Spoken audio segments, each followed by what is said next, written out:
Hey gang, I'm Greg with the Neon Tiki Tribe. Today we're going to read Gigabytes of Disaster, book number 10 in the Neon Tiki Tribe series. This is a book about staying safe on the internet. It was a beautiful day on Tiki Island. As Greg and Sniff Sniff practiced kickball, they did not know they were being watched. The Tikis had been following Greg all day, hoping to find a way to capture his medallion and force the Neon Tikis to surrender. "Okay, I'll come over later today to work on our school project, Ben," said Greg. "I'll buy the supplies this afternoon, and if I'm running late, I'll email you." "Sounds like a plan. See you later, Greg," Ben exclaimed. "He irritates me," sneered Brackus. "Ha ha, Garmo," Pyra snickered. "Brackus doesn't like you." "No, dimwits," rumbled Brackus. "Greg irritates me. We need that medallion." "I've almost got it," exclaimed Hookah. "Not if I get it first," cried Pyra. "I got it," shouted Garmo, holding his tablet in the air. Brackus vibrated with anger as he shot laser beams at them. "Ouch!" they yelped. "Put those away," he ordered, snatching Hookah's tablet. "Ooh, I have a message," said Garmo happily, reaching for his tablet. "That gives me an idea for a perfect evil plan," said Brackus. "What's the plan?" asked Hookah. "The internet," declared Brackus, shaking Garmo's tablet. "What about it?" moaned Pyra. "We'll trick Tiki Island citizens through the internet with viruses, worms, and email bombs," cackled Brackus. "We'll take control of Tiki Island one family at a time. It'll be cyber chaos." After lunch, Ben waited by the window for Greg. "Dad, did Greg call?" Ben asked. "No, I don't think so." "Maybe he'll call later," suggested Ben's mom. "Something must have happened," said Ben. "I'll check my email." The Tikis settled around Pyra's laptop while Brackus got more comfortable. "We'll pretend to be a sweepstakes company," Brackus plotted, pacing back and forth. "Send Greg's friend an email worm." Ben clicked his inbox. He had one new message. It read, "You've won," in the subject line. He clicked on the message, opening the email. It said, "You won $1 million. Reply to this email and tell us where you live so we can deliver the check." Before Ben could answer the email, a new email arrived in his inbox. The subject line said, "Hurry up, dummy, time is running out." Something didn't feel right to Ben, but the money would help his parents. Another new email arrived in his inbox. The subject line said, "We're getting annoyed. Give us your home address now." Ben clicked reply, typed his home address, and clicked send.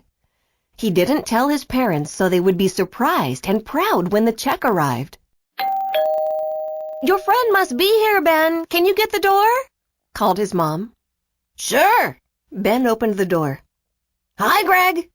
Ben looked up and down the street suspiciously. "Is something wrong?" asked Greg.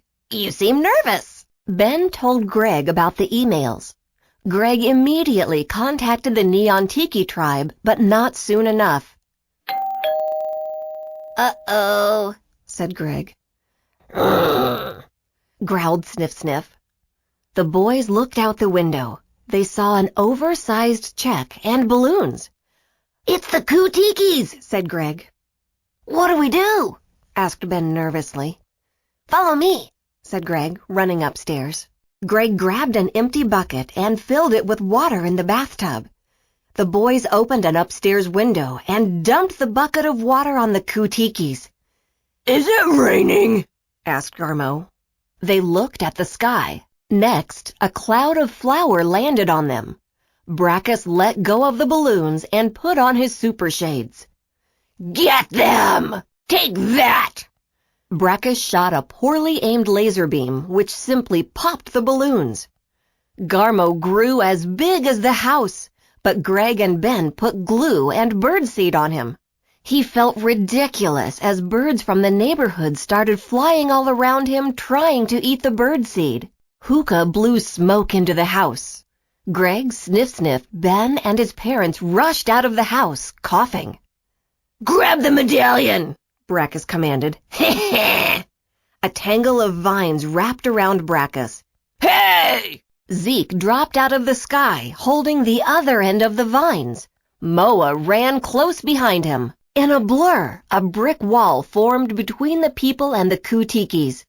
Dar appeared in front of the finished wall. Using her super shades, Tia cleared the smoke out of Ben's house with a mist of water vapor. "These measly vines can't hold me," grunted Brachus. He tried shooting laser beams, but the water and flour mixture oozed onto his super shades. "Do you want a hand?" asked Zeke. He slowly clapped, giving Brachus fake applause. Hookah jumped at Dar to headbutt him, but missed and banged his head on the brick wall. "Ouch!" Garmo lunged at Moa, but couldn't see because of all the birds and fell down. "Ooh!" The Tikis fled. "I told you we should have done the internet scam from inside the lair!" Brachus yelled at the other Tikis. "An internet scam, huh?" asked Zeke. "Yeah, they tricked Ben with a fake sweepstakes company," said Greg. "I think we're acquainted with their internet provider," said Tia, laughing. Dar smiled. "Yes, I believe we are. Can you give me a lift, Moa?" "Gladly," he replied, extending his hand toward Dar. Moa hurled Dar to the Tiki Island internet service, located at the Neon Tiki tribe's home base. With one click of a button, the Tikis lost their internet service. "The Tikis won't be doing internet scams anymore," said Tia. "They're banned from the internet forever," said Moa, laughing. "Ruff!" barked Sniff. "I'm sorry I caused this trouble," said Ben. "I shouldn't have given out my personal information on the internet." Ben's mom and dad hugged him. "It's okay, son. Everyone makes mistakes. We're just glad you're safe." "They misled you," said Greg. "But as a rule, you should never meet strangers from the internet without your parents' permission and without them being present." "I won't ever again," said Ben. "And next time, I'll tell my parents what's happening." Before the Tikis and Greg went home, Ben rescheduled with Greg to work on their school project together tomorrow. When the Tikis arrived at the lair, none of their internet-ready devices worked. "Doesn't the Neon Tiki tribe run the only internet server on the island?" asked Pyra, fiddling with the cables behind the TV. "Yes," roared Kunatos. "Now I've lost my lives on Super Tiki Crush. Get out!" Gigabytes of Disaster. This is another really important book in our series.